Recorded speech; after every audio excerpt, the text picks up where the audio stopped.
The question in my mind is, how do you create or relaunch a highly profitable and successful 6 to 7 figure business? With so much conflicting advice about the best ways to start and grow your business, how do you get it right the first time?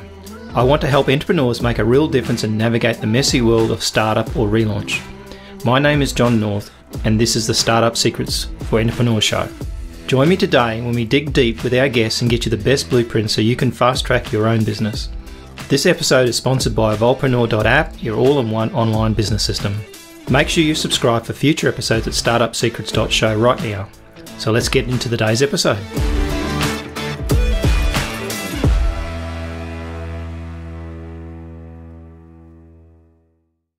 Hi, my name's Jeremy Streten. I'm from the Business Legal Lifecycle. I've been on the Startup Secrets Show, and I really think you should have a listen to it because John and I talk about legal aspects of the business and how to become more proactive in our business and how to identify legal risks, as well as going through a bit of my journey and learning about how you can avoid some of the mistakes that I made. So check out the Startup Secrets Show and listen to our interview. Thanks very much.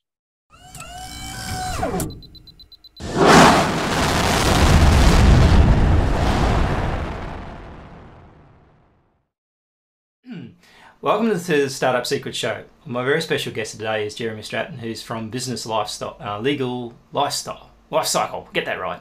All right, that's a tongue twister. So welcome, Jeremy, to the show.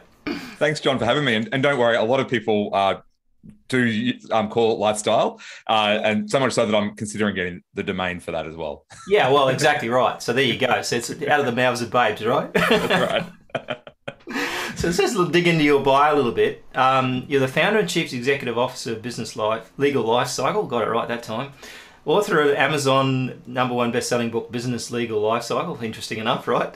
Yep. And so you're looking at the I guess as it obviously says, the life cycle of a business and how that works through that process of start to finish. And I guess that's an interesting one because I think a lot of small businesses probably kind of forget about the legal stuff, right, as they get bigger. And I think that once they get there, that's when they're gonna to get around to doing it, right? I think so. A lot of people just take the attitude of, I'll just fix it later. And what they don't realize is that's going to cost them a lot of money in the future. And so the distinction I like to make, John, is that we're helping business owners be proactive with their law rather than reactive. There's nothing worse in law. And I developed this whole product because I'm a lawyer by background. When a couple of clients came to me, and they could have solved problems very, very easily if they just gone and got legal advice. And they didn't do that, and it cost them a lot of money. So I was tearing my hair out, and I was thinking, there has to be a better way to do this. How do we be more proactive and actually help people? And so I developed the life cycle. Obviously, that's a much condensed version of what happened. But but it was born out of that frustration with you can be proactive. And it's one of those things, it's a bit like some insurances and things like that, where you don't know what the risk is. So you never actually see the savings that you make. But that's one of the parts that is frustrating. Well, it's frustrating for me as a lawyer. And that's what I'm trying to solve is how do we make people be proactive so they solve those legal risks before they actually happen. And then that saves them money that they don't even know that they're saving. Because the interesting thing with lawyers, and I've a lot over the years done with it, and technically lawyers are a little bit like psychologists, right? You go to the lawyer and you say to him, so this mess that I've just got myself into, right? How do you think, where do I stand legally? And the lawyer will think, what do you think? Right? Yes. And I think that's the same thing, isn't it? Because at the end of the day, you end up in a situation that you got yourself in a bad situation. As you say, if you got it right in the first place, you would have been okay. But now you've got to try and figure out your way out of it. And so I think that's the piece. And it was interesting looking at your website where you've got that sort of life cycle thing where basically it's sort of an up and down trend. Yes. So as a startup, like someone who's just getting going, what's the core things that they need to be worried about as opposed to someone who's been in the game for a while? Yeah, great question, John. I think the main thing that I think most people miss when they're getting legal advice isn't actually legal advice, and it's actually working out what are you trying to do, where are you heading. I'm a big fan of Stephen Covey's 7 Habits of Highly Effective People. In I think it's habit 2, he talks about starting with the end in mind. Yes. And what I find is that most business owners don't want to think about that. They don't want to think about what's going to happen in the future. So I say start up with an end in mind. So have some idea about where you're going right now, knowing that will change. I started my own law firm a little over a decade ago at the time of recording this. And if you had told me that I'd be doing podcasts and writing books and all the rest of that, I would have laughed at you. Exactly. So your goals change. But really the fundamental thing that most people get wrong is not having some idea about where they want to go, knowing it might change.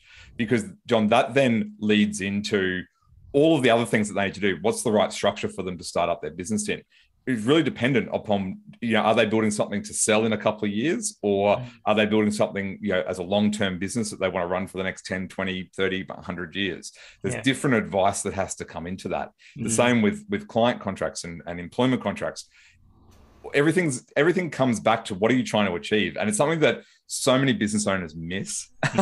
And so many lawyers, quite frankly. There's not that many lawyers that I've dealt with over the years that actually ask that question, but it really is that fundamental thing. So that's probably the main thing that people miss. And then that leads on to the other things, like setting up as a sole trader is a mistake that a lot of people make, not really realizing that they're personally liable for... Because their accountants tend to talk them out of it. Like I've had a lot of say, if you're not making 50 grand a year, don't do a company. I was like, you're absolutely batshit crazy if you think you're going to be able to protect yourself from the oncoming onslaught if you're a sole trader. Exactly.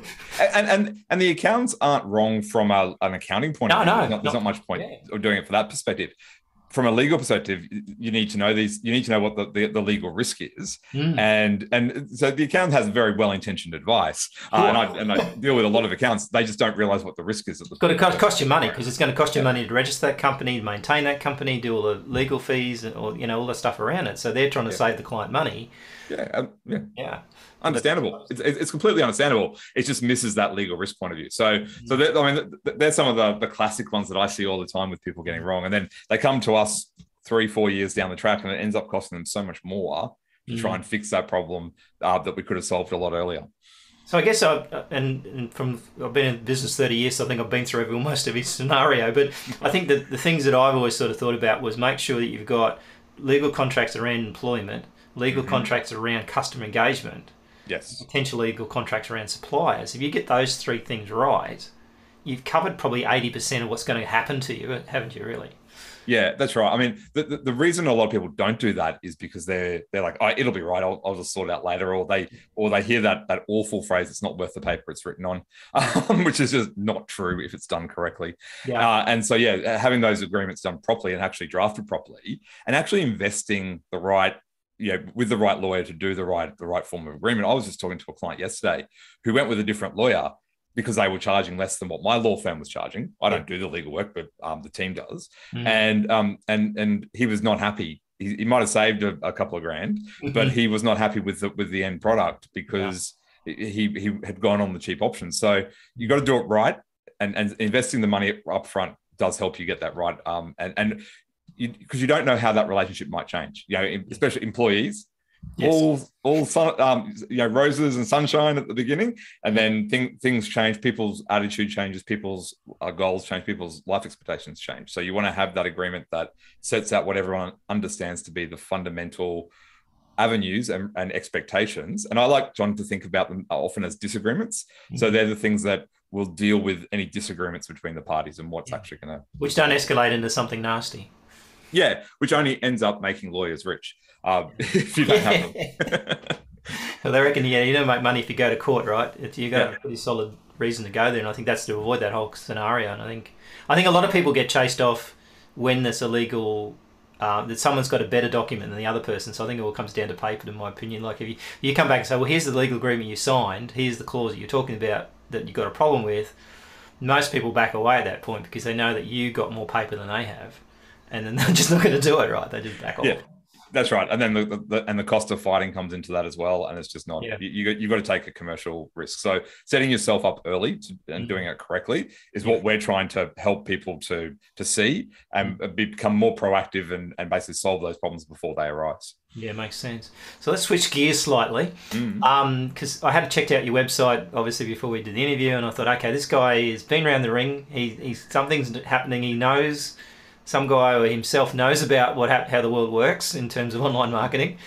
And it was quite interesting because you've got I guess all the food groups on your website, which is businesslegallifecycle.com. So as a case study, you just go there for a case study. So I'll drive traffic for you just for case study purposes. Like you run courses, you've got a quiz, you've got a book, you've got a podcast. So what's happening there in the mindset of the person visiting is that, hey, you're giving me something essentially for free, or at least close to it, that helps understand that you understand some of their problems. And I think that's a very well done scenario, because most people don't do that. So the mindset from there is, even when you're doing the legal side, you're saying, okay, you need to understand what you want at the outset, but you're doing the same thing on the website. So it indicates you probably do that, eat your own dog food in the business. Right? That's right, John. And so we have lots of free resources. The podcast, we don't actually do any new episodes right now, at the beginning of 2022, but there's heaps of content going back through all of everything that people need to do. And like, it's all there if people want to learn about it. And then we have a quiz, which has a small fee, just under $100 for people to take to identify what their legal risks are. And then if they want to learn more, then we have a course that they can do to learn more about their business and actually apply some of the stuff for them. And it also, the other great thing about the course, John, is it helps people to feel empowered when they go to the lawyer, is the feedback that we get. It's the, people don't go to lawyers because they're expensive. They charge on 6-minute units or whatever. And they use big words. Faster. They use terminology that people go, oh, what does that mean? And so basically what we're trying to do is explain everything in plain English so that people can understand what they need to do. And yes, it definitely, we've seen in that business, it's my third business, and I've seen in that business the life cycle play out in very easy to see that when you map it out on the journey that we've had. Yeah, so I think we kind of did what we call a Tarantino there, because we went and looked at the final result, and now we're going to sort of take you back to how you got there. I love that. So what was the kind of the pitfalls you found? Like, I think you said, like, third business. What are the disasters that happened to you along the way that you realised that things that you shouldn't have done or whatever? I think I don't know about disasters. I think they're all good learning experiences. So the first business I started, and I still have, is my law firm. The biggest issue with that business is that law is very personal. It's very, you come to a lawyer, you build a relationship. So for me, there was no scalability because everyone wants me to do their work. Yep. And so for me, I have been looking and starting other businesses with the idea of scale. So how can I scale and have to work less? I still do a little bit of legal work. I don't do a lot. I basically do the overflow of stuff that my business partner can't do, or the other lawyers, just to keep people happy and keep my hand in the game, muck, as it were. and so that's one lesson with this life cycle business. One of the lessons I learned was the website that you're looking at now is version 2.0. Yep. And we're actually about to release 3.0 as well, doing a rebrand of that. And the quiz was our feature product. We actually won the Queensland Law Society Innovation and Law Award a few years ago for that product. And for our small little law firm of about 10 people, beating the 200, 300 people law firms, it was quite the validation. You had a joint for that one, I bet you. we didn't Skype too much, but we still mention it today. Yeah. I noticed. They should really have that on the front there, that you won an award for this thing, right? Yeah, the new website will have that. But the test, and we won the award for it, I did that as version 1.0. And I got that built by someone else. And we're talking about this offline at the beginning. I got that built by someone, and then I was just going to manage it myself because I have just enough technical knowledge to be dangerous and to stuff things. Yes, that's the one. Yeah, the ones that help. We usually charge more for the ones that help. That's right. So I learnt my lesson, and I actually re-partnered with a gentleman in the US who build apps, and actually his payment is as a percentage of the business. So we actually got skin in the game. we actually own a percentage each of the business, and that's his payment for the work that he's done. And the lesson I learned there was that I can't do it all myself. And I knew that. I was going to say, but we all know deep down you knew that. Deep down I knew that. I still didn't listen to myself. But what I did was I then knew that, okay, the next time I built that and built 2.0, once I'd proven the model, then I could partner with someone to actually build it. And he and I meet every week. We're business partners. We go through everything together, and it's great to have it. So I look at lessons. I look at problems as lessons, and what's the learning that I take from it? Yes, it's annoying at the time. Yes, it gets on your goat, and you start getting annoyed at things. But you learn the lesson, and then you move on and make sure you don't do it again. Control your destiny and create a complete business system for your online business. Evolvepreneur.app offers an easy and cost-effective way to build your online business by helping you avoid the pain and stress of implementing multiple systems, giving you the freedom to automate and scale. Support our sponsor by grabbing a free copy of Startup Secrets for Entrepreneurs at evolvepreneur.app. Yeah, it's quite interesting. When in the early days, I used to go to all these marketing things. Like I was, as a marketer, I was trying to learn stuff. So I go to all these marketing presentations, and some weren't very good. They were, in fact, bad. But I always went in there and said, I'm going to get one thing out of this. No matter what happens, I'm going to figure something out. I'm going to get one thing out of this, even if it's really bad. Yep. And when you go into that attitude, then you think, well, okay, you're not going to sit there and go, what a waste of an hour that was, or whatever. No, I learned something. I learned maybe not how not to do it, but at least I learned something out of it, rather than just walking away from something. I got nothing out of that. And I think you get something out of everything. It's just a case of being mindset about it. So okay, so you tested it out, you got clear on what you wanted to do, and then you quite smartly realised that, hey, I need someone else who does what they're doing to do this. Yep. And obviously, because I think one of the things that people forget in this process is when it breaks, that's the time crunch, because that's going to cost you time and money to try and fix something that's now broken, and you don't know why it's broken. Yeah, you don't. And the thing is, it can break for no reason other than there's a software update on Google Chrome might update, and then it may not function properly with the app everyone uses Google Chrome. So that was the lesson I learned. And so it constantly requires updates. It constantly requires refinement. And so having someone who's got skin in the game and who's also really good at what they do made complete sense to me, rather than trying to pay them in a startup business. Yeah. And I think that the funny thing in Australia, I've noticed, and it's different in the US, is that in the US they treat websites as assets. So they almost treat them as a property, and they talk about them being properties. And I went to a marketing conference a few years ago, and there's digital marketing, and they just started talking about properties, and I thought, did I accidentally walk into the real estate room? And I realized that basically because their mindset is that this website is a piece of land that's of value, and that you should maximize it by putting as many high rises on it or whatever you want to do. But the reality is that I think most people's mindset is their website's just their website, and it's not an asset, it's a liability, because they've got to pay for hosting, they've got to pay for domain renewals, they've got to pay for this guy to design a website. And I think the mindset there is the wrong way around, because if you had a bricks and mortar building, you'd make sure you looked after it, whereas your website, you don't. And so you go there and the website's 3 years old and no one's touched it. It's like things rolling past. That's right. And so I think that's an important thing, is that you got to recognise the value of it, or don't have it, right? Because at the end of the day, if you're not going to put anything into it, don't have it. And the other thing that kind of drives me insane with websites is not so much the websites, it's the social media. So what they do is the website guy, and I'll have to check whether yours is the same, but most people, what they do is they put up their Twitter, because the website guy says, hey, what's your social media links, right? So we'll put some pretty pictures on your website. And so you got 5 likes on Facebook, 3 followers on LinkedIn, and 5 people on Twitter, and your YouTube channel hasn't even finished yet. And so you put all those up, and then someone clicks on those things, and they go, the estimation of views now dropped dramatically. Then now, this guy's obviously not very well known. It's not, particularly millennials who check you out more than probably other people. Yep. And I think that's the thing, is my opinion is, if you don't have a decent following on a particular social media platform, don't stick it on your website. Yeah, it's a good policy, and I think the whole asset thing is.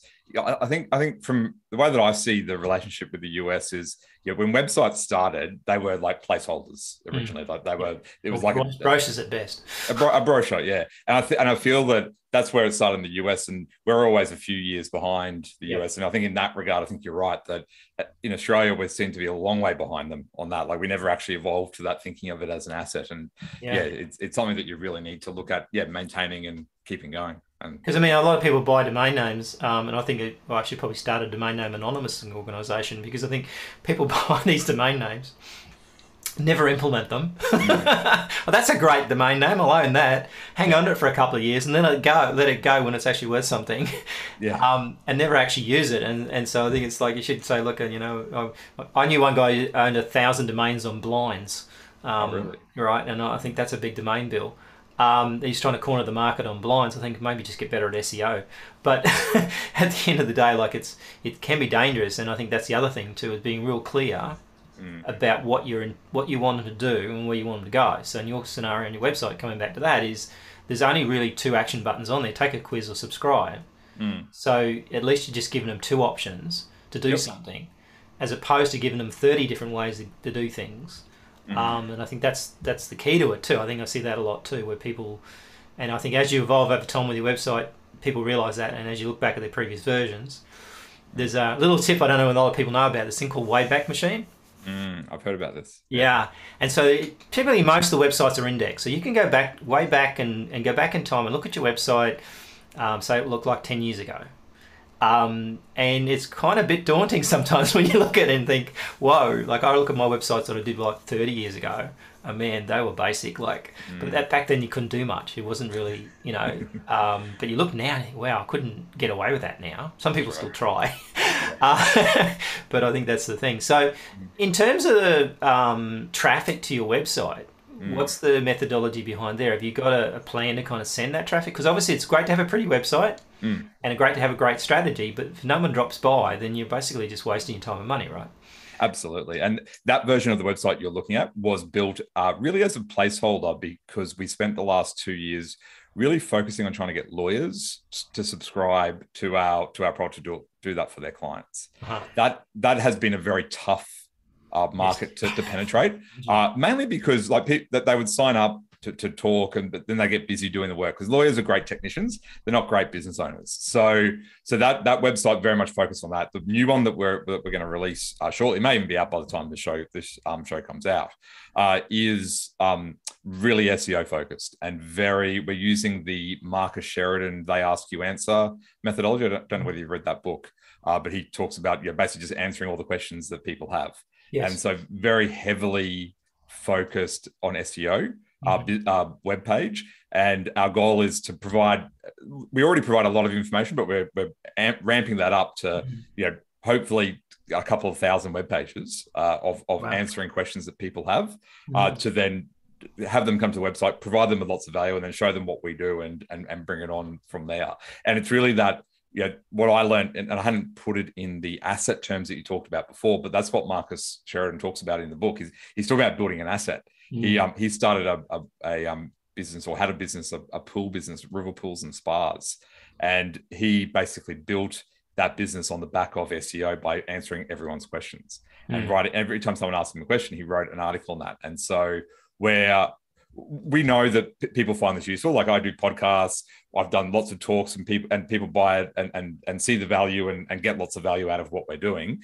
Now we're just working out how do we make sure that we get that at real scale. And so that's the SEO play, as it were, that we're putting together on the website. So probably by the time this comes out, that will be live.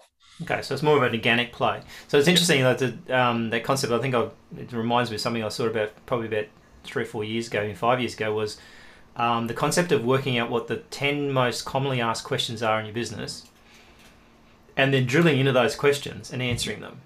Yep. And it's interesting when we do publishing and stuff with Simprons, when someone comes to you and wants to do a book publishing, and then they go off and do it themselves or whatever, and they come back and go, yeah, now I can understand what you meant, right? About, where you can get ripped off, or where, you can end up in a situation where, you didn't do it properly, and now you're paying the penalty of that.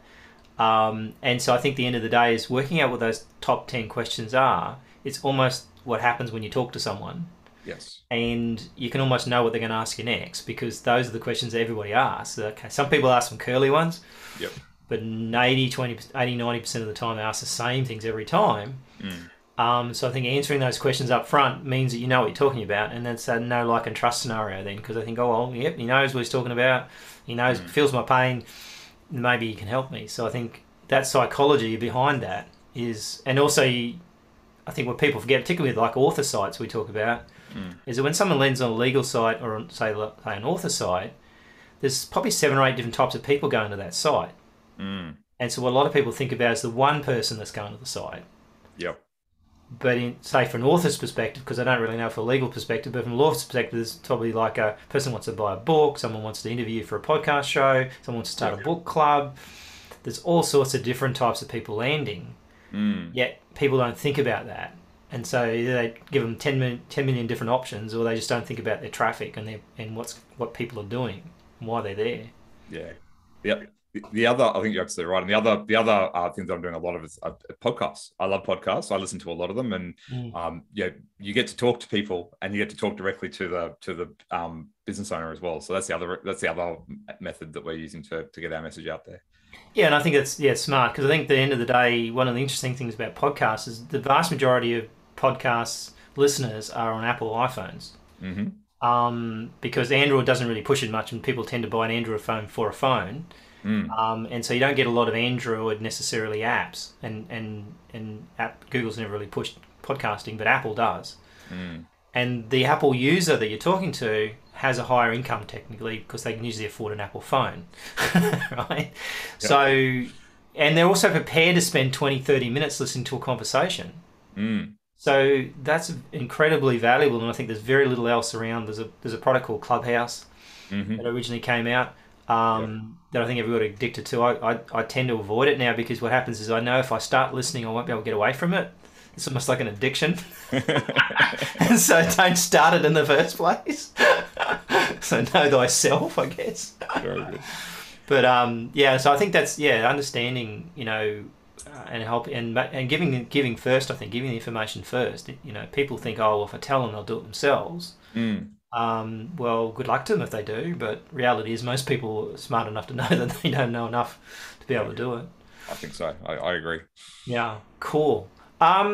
So in your business, I guess, in life, one of the questions we always ask sometimes is, what would you tell your younger self? What one piece of advice would you give your younger self?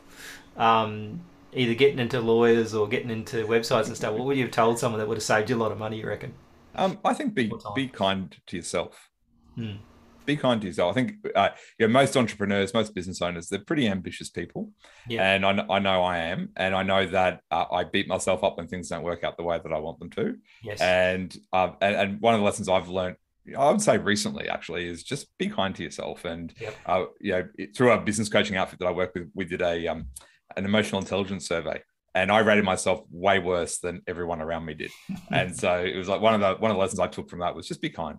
And and be kind to yourself, because that's for other people to do to you, right? So, but I was always to say, like, what you say to yourself when you're on your own is the most dangerous things you can say. Yeah, absolutely. Yeah, and I think that's and you're right. Like, I've been through this. I mean, exact same life cycle. Probably come to about a conclusion about 5 years ago, I reckon, out of 25 years or 30 years in business. And it was be kind to yourself, because other people can do that to you. You don't need you to do it to yourself.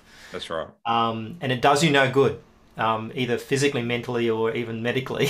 It does you no good anyway. So there's no purpose in it. And interesting enough, like I love people say to me, oh, you beat yourself up because you're not doing enough, right? Yeah. And that's the primary thing most entrepreneurs, I think, do. They say, look, I'm not doing enough work. I'm not doing enough blog posts. I'm not doing enough of this. I'm not doing enough of this. And the reality is someone will look at you and go, geez, you do a lot. I think it's a lot, right? Geez, you do a lot. And you think, oh, right, hang on. So reality is not necessarily what you're telling yourself anyway. So it is, and it's good to be motivated. It's just know that what you're doing is what is the right thing that you should be doing at that time, and don't beat yourself up over it. I think is the message I would give to my younger self if I had that opportunity. Yeah. I got one that said, don't sign that piece of paper. I signed an agreement with a partner. I took a partner on. I thought you were going to say someone said, don't say yes. Yeah, don't say yes. Well, I think it's a funny thing. As you get in business longer, you tend to say no more. What I've noticed is the more important you become, the more you say no. Yep. And I think learning to say no is a skill. Yeah. How you say no and learning to say no more than yes, I think in business is the best way, because what you end up doing is doing stuff you never intended to do. Mm-hmm. And I did this the other day. I did it for someone wanted to do a promotion. I didn't want to do it, but I gave in and did it anyway. And it just was a major distraction for a couple of days. And in the end, nothing eventuated from it anyway. And it's like, why did I do that? The only reason was she was very good at convincing me to do that, right?